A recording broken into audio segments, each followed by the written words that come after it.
In 1980, the median home price was $47,000 and the median household income was $21,000. A home cost 2.2 times your annual income. Today, the median home price is $436,000 and the median household income is $75,000. A home now costs 5.8 times your annual income. That is not a housing market. That is a wealth extraction machine. For the first time in American history, an entire generation, millennials and Gen Z, is being systematically locked out of homeownership. This is not about avocado toast. This is about a broken system that nobody in power wants to fix because they all profit from it. This is the full truth about the housing crisis. Let me give you the numbers that define this crisis.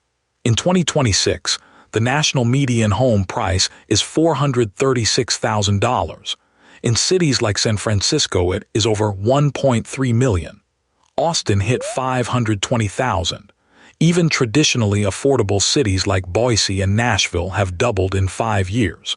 To afford the median home with a 20% down payment and current interest rates, you need a household income of at least $115,000. The median household income is $75,000. That means the average American family cannot afford the average American home. The homeownership rate for adults under 35 has dropped to 37%, the lowest ever recorded. In 1980, it was 44%. In some cities, it is below 20%. This is the part nobody wants to talk about. Since 2020, institutional investors have bought over 1 million single-family homes across America. Blackstone, the world's largest private equity firm, spent over $60 billion buying homes through its subsidiary Invitation Homes. They buy houses in bulk, often paying cash above asking price, making it impossible for regular families to compete. Then they convert those homes to rentals and charge premium rent. Wall Street is literally buying the American dream and renting it back to you at a profit. In some Sun Belt markets, institutional investors now own over 25% of all single-family rentals. They are not building housing. They are not improving housing. They are extracting wealth from a basic human need. And they are doing it with money borrowed at rates that individual buyers could never access. Here is the dirty secret that homeowners do not want you to know. 75% of residential land in American cities is zoned exclusively for single-family homes. This makes it illegal to build apartments, duplexes, or townhouses on most land. The result is an artificial housing shortage. When supply is restricted and demand keeps growing, prices go up. Existing homeowners love this because their property values rise. They fight any attempt to change zoning laws because density would lower their home values. They show up at city council meetings and say they are protecting the character of the neighborhood. What they are really protecting is their financial investment. Japan reformed its zoning laws nationally, and as a result, Tokyo, one of the largest cities on Earth, has some of the most affordable housing in the developed world.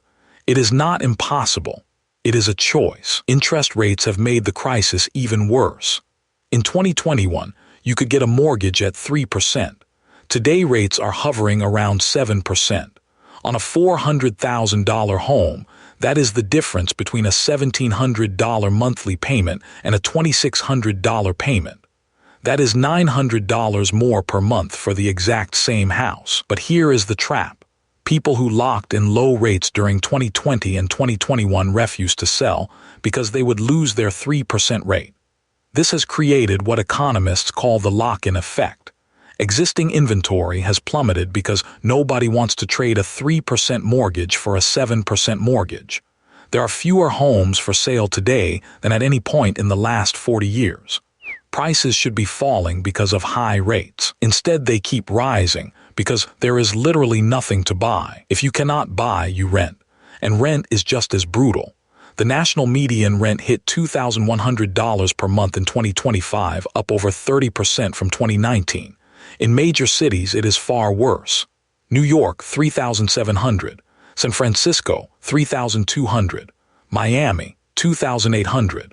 The standard financial advice is to spend no more than 30% of your income on housing. At $2,100 per month, You need to earn $84,000 just to rent the median apartment without being cost-burdened. Over half of all renters in America are now cost-burdened, meaning they spend more than 30% of their income on rent. Every dollar you spend on rent is a dollar you cannot save for a down payment. The system traps you in a cycle. You cannot afford to buy because you are paying too much rent, and you are paying too much rent because you cannot afford to buy. Here is the uncomfortable truth about why this never gets fixed. 2/3 of American households own their home. Homeowners vote at higher rates than renters. Every politician knows that policies which lower home prices would anger the majority of voters who own homes and benefit from rising values. Building more housing would increase supply and moderate prices, but existing homeowners fight it. Reforming zoning would unlock millions of potential units, but local governments are controlled by homeowners who attend council meetings. Taxing institutional investors would level the playing field, but Wall Street donates to both parties. The political incentive structure makes fixing the housing crisis nearly impossible. The people who benefit from high prices have all the power. The people who are harmed by high prices have none. This is not a market failure. This is a political choice. Despite the bleak picture, solutions exist. First, demand zoning reform at the local level. Minneapolis abolished single-family zoning in 2019 and saw increased construction and stable prices. Oregon followed statewide. Second, support restrictions on institutional investors buying single-family homes. Several states are already proposing bills. Third, push for increased federal investment in affordable housing. The U.S. currently spends less than 1% of GDP on housing assistance. Fourth, consider geographic arbitrage. Remote work has made it possible to earn a high salary in a low-cost area. Cities like Tulsa, Huntsville, and Pittsburgh offer median home prices under $250,000 with growing job markets. Fifth, build political coalitions of renters. Renters outnumber homeowners in most major cities, but historically have not organized. That is starting to change. The housing crisis is solvable, but only if the people it hurts the most start demanding change. The average home costs $436,000, an entire generation locked out, Wall Street buying homes by the thousands, and the political system designed to never fix it. This is the housing crisis they refuse to address. Subscribe and share this with everyone who needs to understand why homeownership feels impossible. Are you a renter or owner? What is your housing situation? Tell me in the comments.